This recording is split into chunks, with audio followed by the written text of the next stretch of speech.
Public and private aren't two opposing sides of a coin. They're a spectrum. And the spaces we call public live somewhere along it, constantly negotiated, constantly tested. If the ideal is for public to mean everyone, it's hard to find a place where that ever really worked. Even the founding of this country, built on the promise that all men are created equal, didn't actually mean everyone. And in that sense, public space has always mirrored public life, imperfect, aspirational, and contested. So when we talk about public space, who are we really talking about and who decides? Today, our city parks sit at the center of that question. They are where the challenge of coexistence becomes visible, where our definitions of safety, comfort, and belonging collide. Parks weren't designed to be homes, but for more and more people, that's exactly what they've become. And that's forced us to ask, how do we design and govern public spaces when the line between recreation and survival has all but disappeared? That question is what a team from Spur and Gale tried to tackle in San Jose, California through something they called the Coexistence Toolkit. In 2020, Spur, the San Francisco Bay Area's urban policy think tank, partnered with the design firm Gale to reimagine what shared space could mean in a park that had become a microcosm of the region's contradictions. Guadalupe River Park is a 3-mile ribbon of green that runs through downtown San Jose, part nature corridor, part commuter trail, part refuge.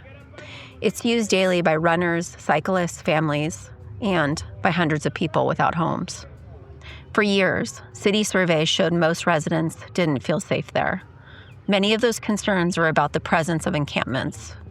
Spur and Gale knew they couldn't simply design those tensions away, so instead of starting with benches or lighting plans, they started with conversation, asking, what would coexistence actually look like? The Coexistence Toolkit they created is a set of engagement exercises for cities, nonprofits, and community groups to use when planning or managing shared spaces. It doesn't solve homelessness. It helps communities wrestle with its symptoms while protecting the right to public space. The toolkit is built around 4 facets of coexistence, the things that together shape how people experience a shared place. Spatial design and environment, the physical form, light, seating, shade, visibility, operations and maintenance, who cleans, repairs, and oversees the space day to day, programming and activation, what happens there, who's invited, and who gets paid to host it, rights, rules, and accountability, the norms and social contracts that determine how we behave and how conflicts are resolved. These 4 facets are all connected by a 5th ingredient, dialogue. Because without dialogue, rules become enforcement and design becomes exclusion. One of the toolkit's exercises asks participants to agree on shared values. Statements like, public space should be welcoming for all, without privileging one group over another, or everyone has a responsibility to fulfill the social contract of mutual protection and well-being. Another exercise presents common behaviors seen in public spaces. Sleeping on a bench, yelling, leaving belongings, and ask people how to rate how each one makes them feel. The goal isn't to police behavior, it's to separate people from actions, to surface bias and find consensus about what truly threatens safety versus what simply challenges discomfort. The result isn't a design plan, it's a mirror, a way for a community to see its own values and discomforts reflected back before deciding how to act. What Spur and Gale built wasn't just a community engagement tool. It was a small experiment in governance, in asking who gets to make the rules for shared space and on what terms. Because when you look closely, every public space is already managed by someone, a parks department, a business improvement district, a conservancy, sometimes even a private company under contract. Each with its own definition of what's acceptable, what's welcome, and what's not. The promise of place governance, the idea that Project for Public Spaces and Nate Storring have been exploring, is that decisions about public space should be made as close to the ground as possible and by the people who use the space most. The risk is that the smaller the circle gets, the easier it becomes to close. What's local and caring can also become narrow and exclusive. So the question isn't just who governs public space, but how do we keep the public engaged in it? Guadalupe River Park is still figuring that out. Some days it feels like progress, new partnerships, new maintenance crews, life returning. Other days the challenges might feel exactly the same. But maybe that's the point. Coexistence isn't a finish line, it's a practice, a way of managing contradiction without pretending it can be solved. 50 years after the birth of modern placemaking, we've learned how to make spaces vibrant, comfortable, even beautiful. What we're still learning is how to make them shared. The Coexistence Toolkit doesn't offer closure, it offers a conversation. It asks us to sit in the messy middle, between safety and freedom, comfort and inclusion, private need and public good, because public space has never been static. It's a living negotiation of belonging, rewritten every day by the people who show up. Maybe the real measure of a city isn't how perfect its parks look, but how willing it is to keep talking about who they're for, to keep making room, to keep practicing coexistence. In this episode of the Sidewalk Ballet, Chip sits down with Nate Storring, co-executive director of Project for Public Spaces, and discusses the organization at 50 years, the evolution of placemaking, and the complexities of place governance. Stay with us.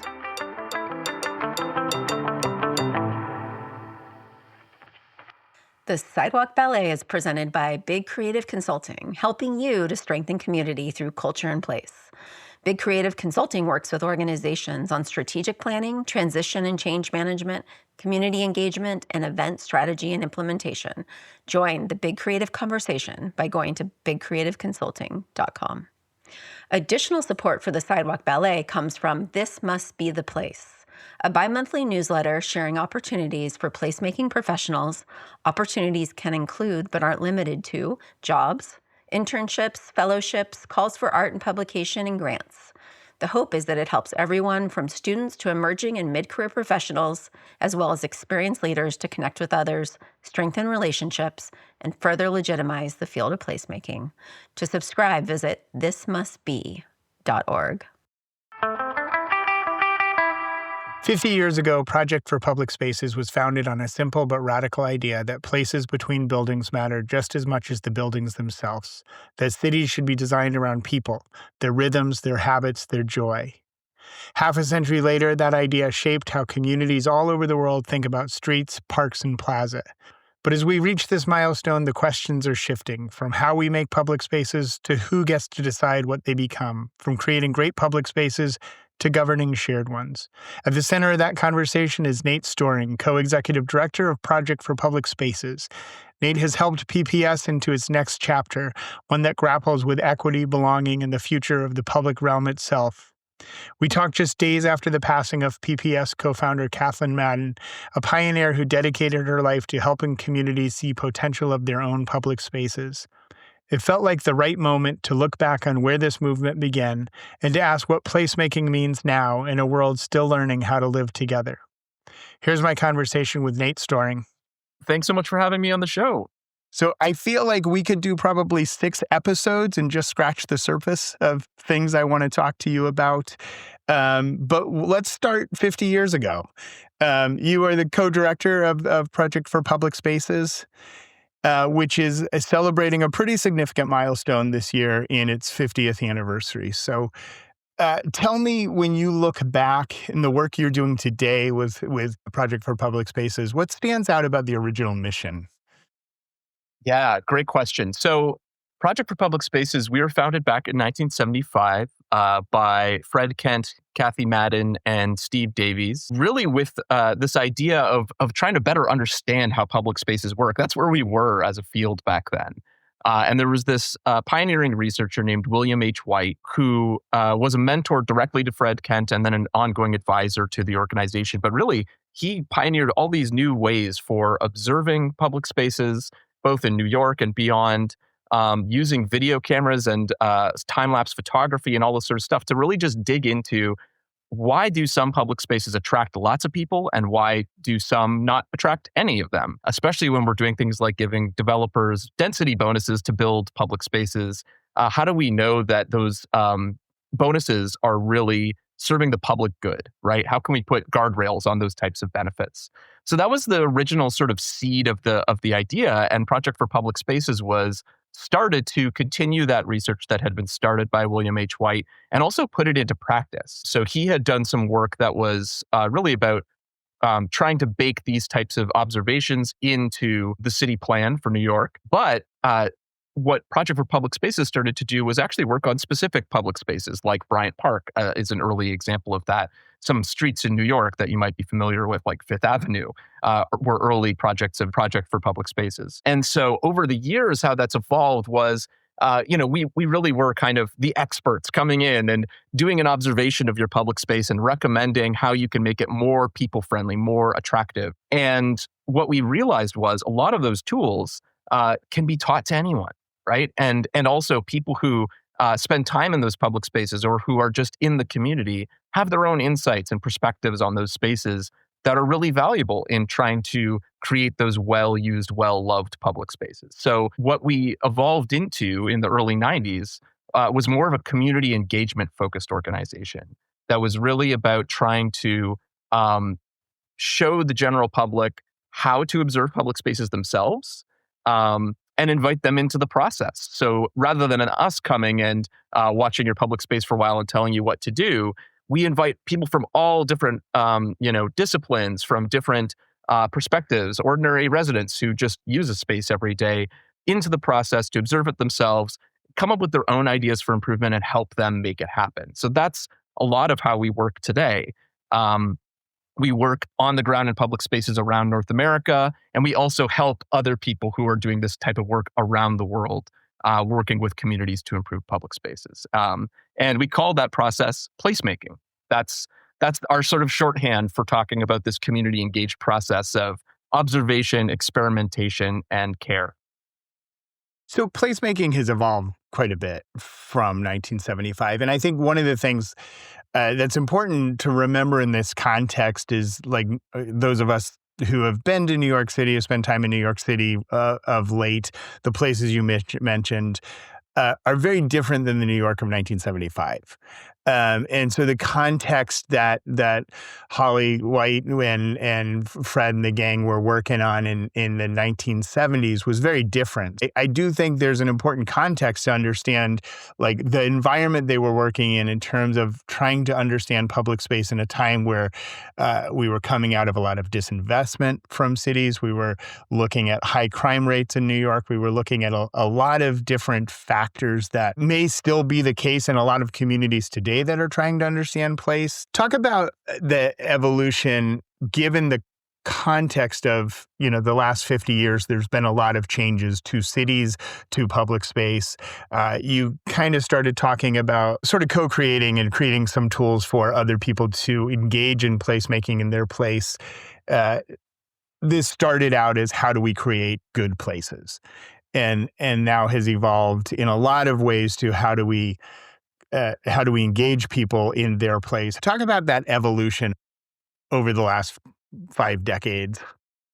Yeah. So, I think to your point, I think the problems that we're facing in public space are different, right? And back then, it really was, in some ways, it was kind of simple and pure of being like, we're making these public spaces and people aren't showing up to use them. And that's a very technical problem of just like, how do we make spaces that attract people and keep them there, right? So they're not just walking through, but sitting there and doing things in the space, right? And there is still an element of that in our work, but I think what we're thinking about more now is the secondary outcomes of that, right? So over the past, really since COVID, I think people have become much more aware of how isolated we are. And this sort of lack of social connection in our communities. We get media requests all the time about third places, right? This idea of, where are these gathering places in our communities? What happened to them? Why don't we have them? How do we connect with our neighbors, right? And so I think the focus has shifted, because in some ways we now know what the fundamentals are to make a space that attracts people. It's still remarkable how often we don't apply those basics. But lots of downtowns have active parks, active plazas, active streets. But what are they really doing for our society, right? Are they making us feel more connected? Who actually has access to those public spaces and benefits from them? Those are the types of questions that I think we're asking now, trying to find new ways to measure that and new ways to hone in on those things that really matter, right? Whether it's social isolation, more equitable economies, or resilience, right? Being more able to adapt to a changing climate, right? Those are all things public space can do for us. But that's not what we were thinking about in 1975. So you talked about, we call this placemaking. The language of placemaking has evolved and continues to evolve. We talk about placekeeping. We talk about place shaping. How is that language evolving? What has that unlocked, the language of placemaking? And have you seen it evolved and is evolving now? I mean, I think one of the things that we definitely see is that you now see placemaking in people's titles, job titles, in their job descriptions, which, even when I started at the organization 10 years ago, would have been pretty unusual, right? And now that's becoming more and more normal. On the flip side, you also have these really robust conversations about, as you were saying, like other terms that are coming up to help sort of draw some boundaries or sort of say, what do we really mean when we say this, right? Like placekeeping is a really good challenge to people who consider themselves placemakers to say, okay, but who is this really for, right? And what really is a place versus not a place, right? Like I think as an outsider, it's easy to come into a neighborhood or a new city and look around and say, oh, well, that doesn't seem very active. We should just transform that. But you don't know the history, and you don't know the local culture, and you don't know what's happening when you're not there. And it very well may be an important place in that community. And so placekeeping is a challenge to say, well, what if we really focused on strengthening what's already there and understanding deeply what the place is and trying to build off of that rather than too much focus on transformation? Because I think that sometimes can be a bias in our work. So there's like a robust conversation that's happening now. And we do a conference every 2 years called International Placemaking Week. We're going to be doing another one in Detroit this year. And one of the things I've seen over the time that we've been hosting that event is just that those conversations are happening there, right? We have lots of sessions on placekeeping. We have, sessions on things like place washing or place faking, right? This idea of like, sometimes what we call placemaking is really just a way to make a place look nice or rebrand a place, but actually there is no community engagement at all, right? And so I think all of those nuances are starting to play out when we all get together as a field to talk. Well, and I think it's not an accident. The public is in the name of the organization, and that public project for public spaces isn't about just spaces in the public, but it's of the public and by the public, ideally, if it works. Tell me about, I'm always fascinated by how people come to this work, the work of place management, placemaking. I've worked in the bid world for a few decades. And I feel like at least my generation of people all came into it by accident, right? And have a past. So I'm curious, how did you get into the work of place? What was your discovery that said, oh, this is something I want to do and can do? Yeah, I mean, I'm still, I'm a millennial, but I feel like even for my generation, we're maybe right on that cusp where it was not something that was on my radar at all growing up or even in university. I went to art school thinking I was going to be an artist, ended up actually writing about design and cities. And when I was delivering my thesis in my undergrad, I actually had someone in the audience who was a journalist who came up to me afterwards and was like, hey, would you, like, I don't really have a job for you, but would you like to have a seat in a co-working space? And that co-working space was called the City Builders Lab. And it was just a place for me to work. The journalist was a guy named Max Allen, who worked for the Canadian Broadcasting Corporation. And as it turns out, he was a friend of Jane Jacobs, who moved to Toronto, during the Vietnam War and continued her work long past Death and Life of Great American Cities. Love the title of your podcast. And she did work on economics and ethics and all this other stuff.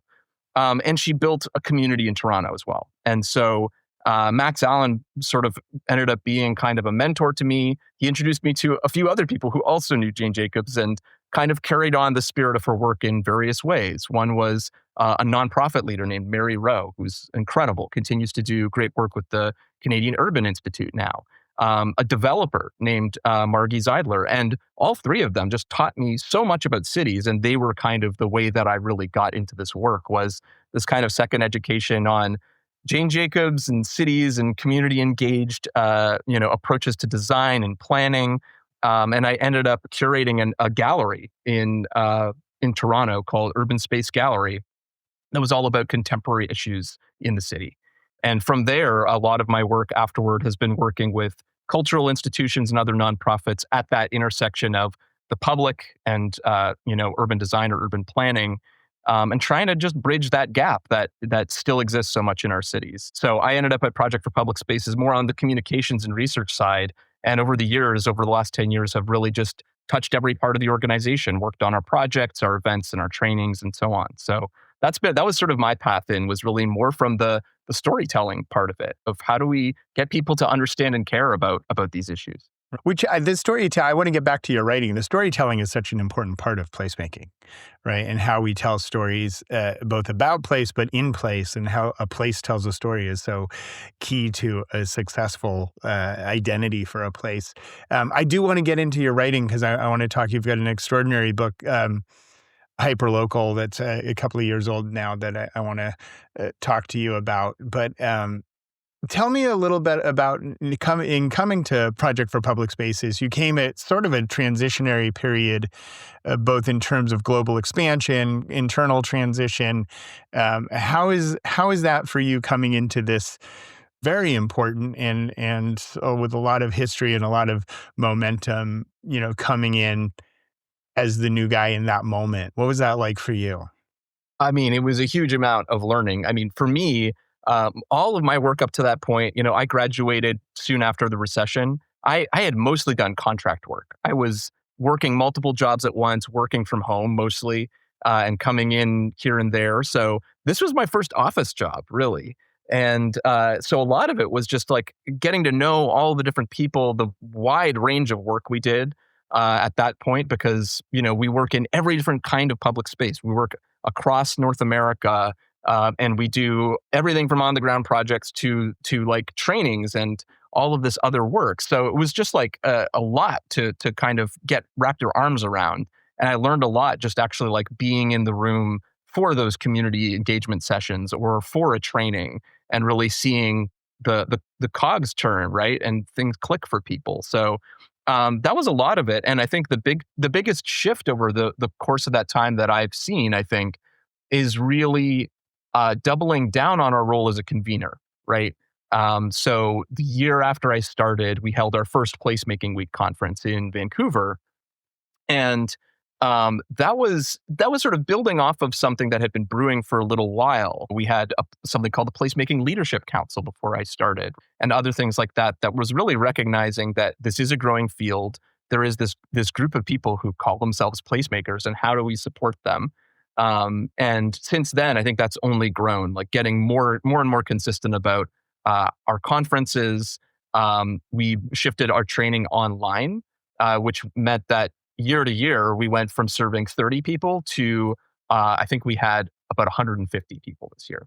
So just a massive growth in the number of people that we're able to actually invite into the field. So really serving that role as a hub for the field and a front door for the field is, I think, probably the thing that we kind of have recognized in that time and really tried to continue to serve wholeheartely, while also continuing to do the on the ground work. I think the other big shift we've taken is moving from more of like a consultancy, like a nonprofit consultancy model, where we were working with, say, a municipality, and they were hiring us basically to consult on projects. We still do that a bit, but what we do even more now is actually partner with funders, so that we're able to bring implementation funding as well as the community engagement and the planning and the design work all together in one package, so that in the course of 18 months, we can actually make a project happen. Not just make a report that then might sit on a shelf, but actually transform a public space. So that's another part of our work that I think we've really strengthened over that time.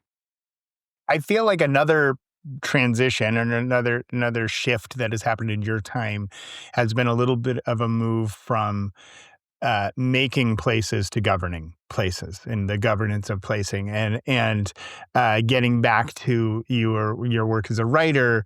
You worked on a book as an editor and collaborator on with Jennifer Bay, Hyperlocal, which I have now read at least twice. Oh, wow. And place governance in a fragmented world is the subtitle.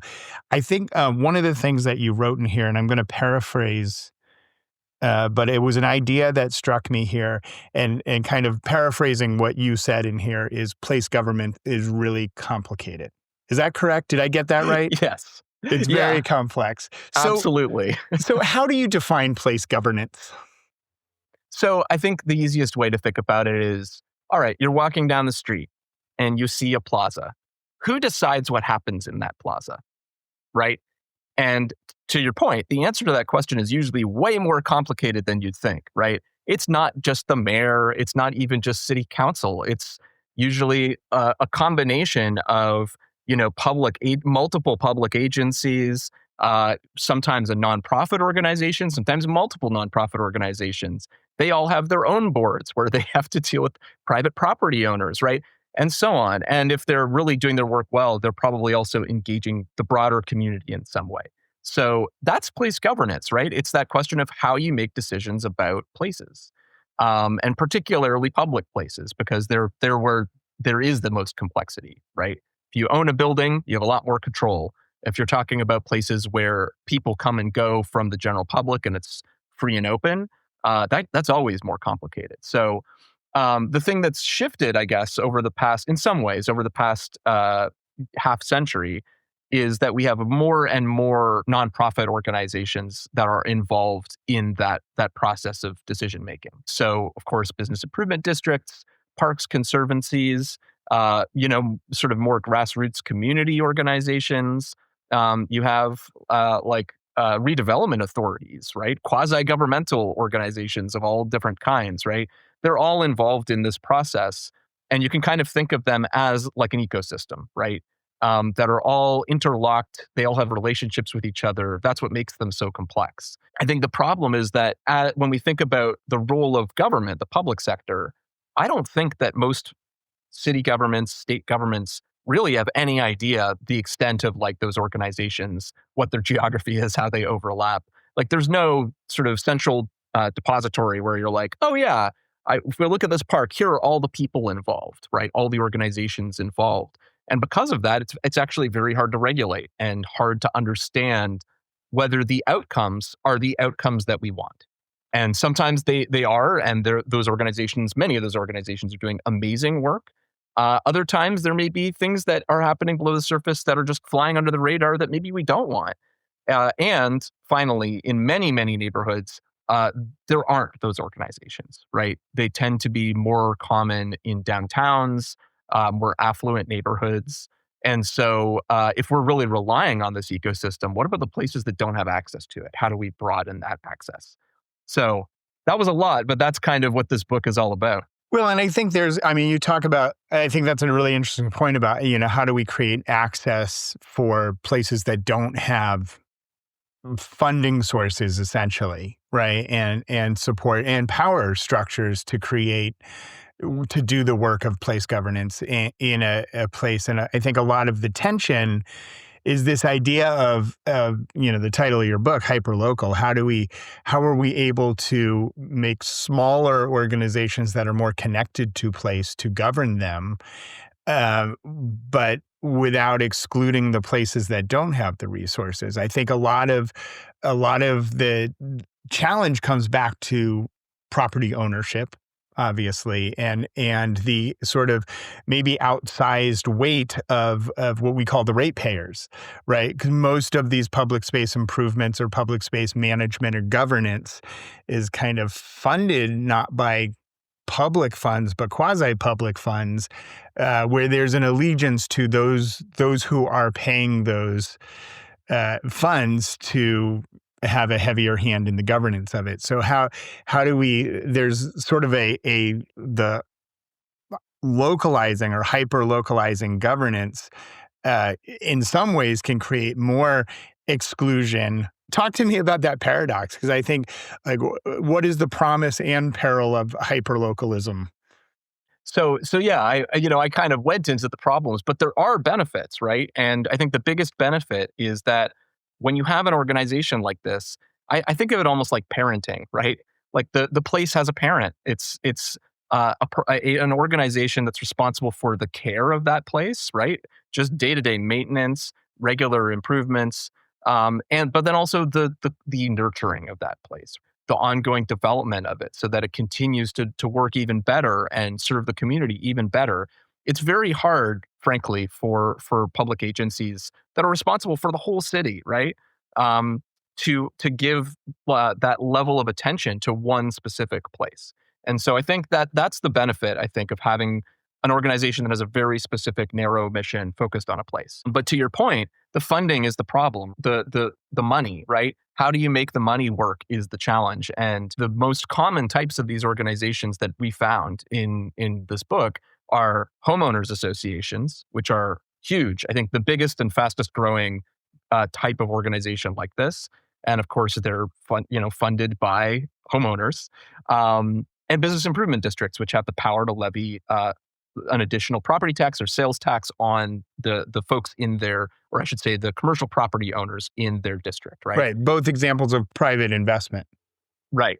But also examples of like they grow so fast because their business model's so clear, right? That they know where the money's coming from year after year. And sure, there are ups and downs, but compared to a nonprofit organization that has to fundraise every year, right? Sing for their supper and maintain donor relationships, that's a lot more challenging in some ways, rather than having a sort of baked-in system for funding. So all that to say, that's sort of the challenge is how do you build more systems like that where you could have a model that could grow a tremendous amount, but grow in places that don't currently have access to that, right?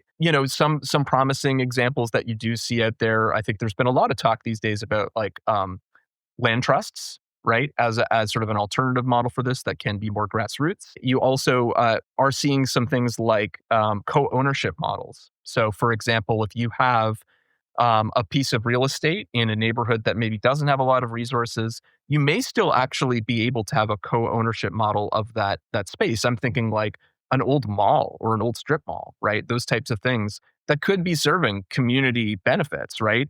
Or at least local businesses. But then the folks in the neighborhood actually have a stake in that and may benefit financially from being involved in it, rather than it just being a thing that they can make decisions about. So there are some interesting things emerging. I think we still have a long way to go, and the scale of the problem is so large.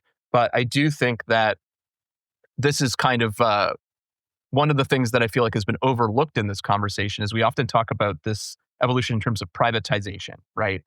That government has relinquished control, and the only other option would be for government to just take back all control. And so all these nonprofits go away and the government does everything again. I would argue that we should look at where we are now and think about more creatively what could the government's role be. And I think it is maybe better regulation, but also fostering these new models and encouraging them in new places. So that's sort of where we land in the book. And I would love to see more examples of this all around the country.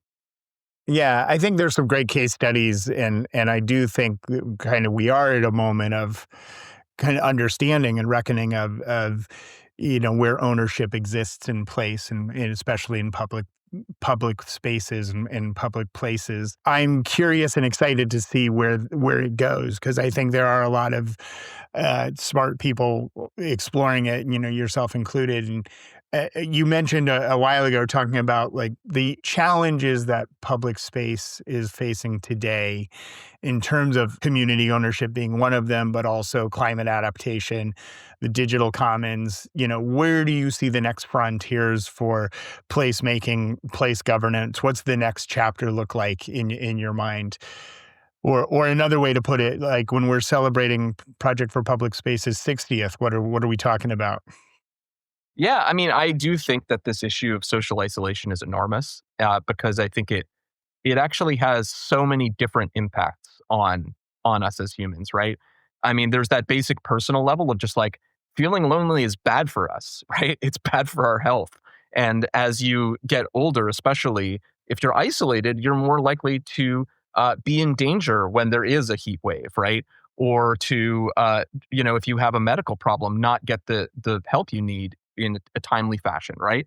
And so there's that basic level. But I think it also has implications for resilience, right? Is your community ready and able to organize in the case of a flood or a fire and work together? Do they have those connections? Those latent things of just like, seeing parents at the park or that kind of thing, they transform into really important working relationships when in those situations. But then I also think about our politics too, and just the experience of being around people who are different than you or have different perspectives than you, and building up that muscle of actually encountering that and managing it on a regular basis is something that I think, unfortunately, we've lost touch with, and it's very hard to hold together a society when we don't have that muscle built up. So, all that to say, if we really focus on the power of our public spaces as gathering places, I think that the benefits could be tremendous, and there are lots of great people that are doing work around this right now. But I think we need to take it to the next level, right? Again, it's a scale problem. Lots of great examples around the country, but how do we take it beyond that to everyday public spaces? Something in there kind of triggers a question for me, thinking about, the importance of social infrastructure in public spaces, has been studied and we understand it. And you mentioned third place early in the conversation, which generally are private spaces. Tell me your thoughts about kind of the relationship between public space and private space, and especially as we are seeing some privatization of public space and some, I think some of the more successful public spaces that I've experienced, projects are actually private space disguised as public space, but there is still that private, like, governance, but functioning as a public space. So talk to me about that relationship between the intersection of public space and private space. Yeah, I think it makes people really uncomfortable. For sure. Is my starting point. I think people get very concerned about this dividing line, but I do think that in reality it is very blurry. And day to day when we live our lives, people don't clock when they walk into a truly publicly owned public space versus something that is privately owned, right? It's like front lawns and porches are part of the public realm, but they're privately owned, right? But that street would feel completely different if that infrastructure was different, right? Similarly, like our downtowns, it's like, yes, the street is the public space most of the time, but if you didn't have those commercial uses, it would just be a slab of concrete. The relationship between them is incredibly important. And I think that there are, again, they provide different things. So what I like to think about is public space is really a bundle of rights, right? And so it's what you're allowed to do in the place. And when we think about publicly owned public space, the most important part of that is the right to free speech, the right to assembly. That's the thing you don't get anywhere else. And that's the thing we should be worried about when we think about privatization. However, the other thing we should think about is public access. This is where it gets messy. There are lots of things that have public access, and also public benefit. So when we think about the places that we work in at Project for Public Spaces, we kind of embrace that messier definition of saying, like, is it free and open to the public? Is it outdoors? And does it have a public benefit, right? And that space might be privately owned or publicly owned, but in order to sort of maximize the benefit of the public realm writ large, I think we have to embrace that messiness a little bit. So here's a great example. If you're looking at a neighborhood that has seen massive disinvestment, for the last 50 years, they may not have a public park, right? Their streets may be in massive disrepair and may not be equipped to become sort of the center of the community, a great gathering place. So then where do you look? Where do you look for those opportunities? Well, you might have vacant lots. You might have institutions, like whether that's a cultural institution or a church or a school, right? School's public space, but it's under a different jurisdiction.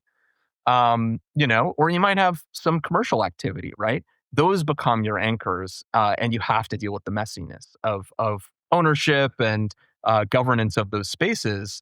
But I think, again, you have to double down on access and public benefit and ensuring that it is free and open and for the people who are going to use it first and foremost. Mm-hmm. So that's a messy answer. Right. Well, and I think it is a messy answer. It's a messy conversation. I think that, I've often talked about, my role working in business improvement districts is understanding and managing that tension between private and public space. And I think tension is not necessarily a bad word in that, tension, a piano string without tension makes no sound. So I think there's something important about the tension between public space and private space, or public realm and private interest. I don't think when I look at public space that isn't connected to private investment, it usually does not work, right? Without some sort of ownership, commerce, eyes, whatever that is to create that activity. And I think, conversely, private realm without public engagement and public activity shouldn't work and usually doesn't.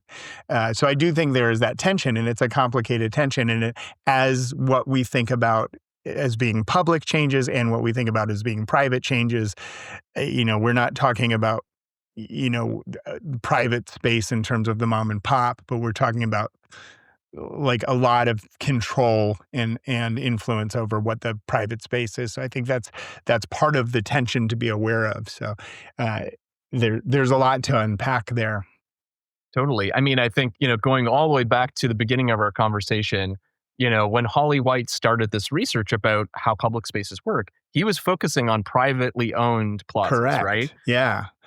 And there's a great part of the book, The Social Life of Small Urban Spaces, that resulted from this research, where he basically says, like, we should really put whether these spaces are public to the test. Mm-hmm. And it's kind of the Occupy Wall Street question, right? Of like, at the end of the day, can you protest in the space or not, right? What can you do in that space? And if the way those agreements are written says, you get the extra density for making a public space that acts like a public space, then the answer should be yes, right? Even though it's privately owned, it has to, quack like a duck and look like a duck and all of that stuff, right? So it is a tension, but it's interesting that he spotted that way back in like 1980. So you just hosted some screenings or were involved in some screenings of the film, The Secret Life of I'm going to butcher the title right now, but the Social Life of Small Urban Spaces. Social Life of Small Urban Spaces. Thank you. You recently screened some, and I'm sure watched it on the anniversary. What stands out for you about that, watching that now with a very deep understanding of public space? What's changed? What resonates? What's still intact from those conversations? My favorite part about those screenings, I'm a big film lover, right? So I'm on this social media platform, Letterboxd, right? My favorite thing was reading the reviews of the film after the screening and like, how are people who are not in our field reacting, right? And it was amazing because people were really engaged and connected and immediately got what he was getting at, right? And a lot of them were feeling nostalgic too, of being like, wow, not a phone in sight, right? Just like people hanging out in public space, and people just used to do that, right? And there have been studies that actually compare footage from William H. White and Project for Public Spaces with sort of recreations of the same shot today. And what we find is it's like fewer people hanging out, people walking faster, right? Like just changes in behavior over time. And so I think now people look at it and long for that kind of connection and casual life in public space, and wonder, what is it that happened to our lifestyles that we kind of got away from that, and what would it take to get back? I think that was the big thing that I took away from those screenings, and that everyone feels it. Like it wasn't just the planners and the designers in the room; it was just film lovers who got it. That's so interesting. How is this may be a big question, but how is Project for Public Spaces thinking about that, like digital engagement in public space? Like we're all in public spaces on our devices. Everyone, 100% of us, right, are in these spaces, and it's really changing how we engage with space and with each other. Importantly, How's Project for Public Spaces thinking about that? I think that there's a couple ways to come at this. I think it's in some ways, I think it's a little overblown in that, like, if you watch those that old footage, right, from Holly White, it's like everyone has a newspaper, right? Everyone is occupying themselves in between social interactions and doing stuff like that. They're not necessarily like talking and having those social connections. So I always like caution us feeling like things are completely new under the sun. So there's that part of it. But there is also a nugget of truth to it, which is that I think it's changing how we interact in public space. People are, of course, always annoyed when someone's walking down the street looking at their phone and like, walks right into them and that kind of stuff. And that stuff is definitely real. But I think what we're seeing is that there is like a real pushback, and part of it's generational, of younger people, millennials, Gen Z, Gen Alpha, being very skeptical of phones, especially in social media, and trying to find a way to put up some boundaries. Like I've seen a lot of interesting conversations online recently about, ironically, online about like phone-free public spaces, right? Where are people going? And third places as well, like cafes where they say, yeah, no, leave your phone at the door, right? Here's a bag to put it in. That kind of thing is really gaining a lot of traction because I think there's an appetite for it. People want to put up those boundaries and say, how do I allow my inner monologue to actually operate, and how do I interact with other human beings in a real place? Have you seen that approach from a design standpoint? I mean, we talk about, and I know we have, like, there's a local space here that's doing Monologue Mondays, right? Which is just that you put your phone in a bag at the door.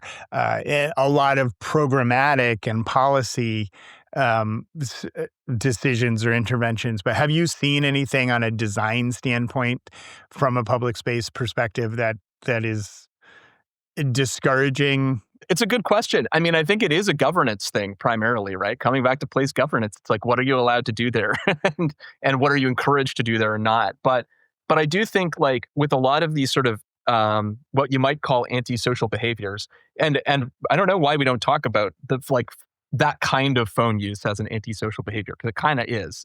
How do you crowd it out with pro-social behaviors, right? I think that's sort of something that I think we should be thinking about from a design standpoint, because mostly people are on their phones to fill time, right? You're walking to get somewhere and you pop on a podcast, or you're reading social media, you're waiting for someone to arrive, so you're like scrolling on your phone. Like when you're in public space, a lot of it is like filling in the cracks between something else. But like, what if there was another thing to do that felt more compelling than your phone? Of course, phones are designed to be addictive, so that's a very high bar. It's like being in a casino with Right. flashing lights and bells. It's very hard to ignore that, right? It's not where you're going to sit down, have a cup of coffee, and a good conversation. Right. But I think like trying to really have something so alluring that it overcomes our desire to be on our phones is maybe the challenge for designers. I'm going to put you on the spot with a question here. Can you think of, like, personally, a project or city or a particular place that you think really captures the ideas and values that Project for Public Spaces has been working towards all along? Is there a place that you say, yes, this is what we've been trying to do for 50 years? That's a good question. I mean, I would never say any place has it all figured out. But I would say that, like, where I actually live in a small town. I live in a town called Lambertville, New Jersey, which is it's on the Delaware River. I can walk across the river to Pennsylvania. And I think that if you come here, there's a lot that you would be like, wow, I can't believe that this place kind of exists, because we're like 4,000 people, but we're built like Brooklyn. And so it's super walkable, super mixed use. We have some great public spaces. I'll walk by our local park, which is, very, very small. And I'll hear like live music in the middle of a weekday at lunch. And, again, we're 4,000 people. This is not New York City. And so I think that it sort of shows the possibility, I guess, for places that aren't just like world-class cities, as they say, right? Your Londons and Parises and New Yorks, but there's no reason why we can't have these things in other places, but we choose not to. And I think that from that standpoint, I think Lambertville is a great example of potential of what places can do all across the country, whether you're a small town, a mid-sized city, or a big city. Like there are things we can do to make our public realm more attractive and serving our daily needs. Love it. So one more thing I want to just bring up. We're recording this at the end of October 2025. Earlier this week, we lost Kathleen Madden. Kathy Madden, one of the founders, along with Fred, of Project for Public Spaces, and such an incredible contributor to place in so many places. And as we're kind of processing her loss, how are you thinking about the legacy and transition from these great thinkers, who built this, who founded this? Now, it's your stewarding a lot of the work. How are you thinking about their legacy when you're also addressing so much change and so much transition in the work that you do? Yeah, that's a great question. And so just to speak to Kathy for a moment, I remember one of the things I remember about Kathy so distinctly is when we were working together on the second edition of a book that she wrote originally called How to Turn a Place Around, which is sort of, we call it like a placemaking manual, basically. And I had written a new chunk of writing for it, and I had said something like, in public space. And she came up to me and she read it and she said, you should say in public spaces. It's more concrete. And to me, that captured so much about Kathy, because I think the thing that she cared about and she got was making this stuff accessible and also exciting to anyone, right? Not just professionals in this field, but like ordinary people. And so that little tweak, just adding an S to that word, for me, like captured so much about what mattered to her, right? Making things concrete, things that people can understand, right? And it's no coincidence that she was the sort of creator of our training program, because teaching was a real passion of hers. And she also was the person who led a lot of our research work. So I think, just zooming out, I think a lot of what I think about is trying to understand what the secret sauce was that these people have, that was able to build this organization, right? And it is a mix of this sort of like obsession with being accessible and inspiring, right? And that comes partly from Kathy. When I think about Fred Kent, I think about like his ability to communicate both visually and verbally, again, these ideas, and really inspire people and give them those aha moments where suddenly something clicks and they see the world differently. And when I think about Steve Davies, I think about like putting it into action, right? All of that would be great, but then, it's like, well, but how do we work in public space, and what types of programmatic work should we be doing, right? And Steve was always great at taking that inspiration and making it so that the rubber hits the road and we're able to build something as an organization. And so I think a lot about just like that fundamental like primal energy that these people have, and how can we continue to bring that to the organization. Well, you seem to be doing a great job of it. So thank you so much for your work. Thank you for jumping on and having this conversation with me. I really appreciate it. And I feel like there's so much more we can dive into in the world of, as your book said very clearly, it's complicated place governance. But thank you so much for championing the cause and for all the work you do. And again, thanks for being on the podcast with me. It's been my pleasure. Thanks so much, Chip. Nate Storring is the co-executive director at Project for Public Spaces, an international nonprofit that helps people strengthen their communities through public space. More at pps.org.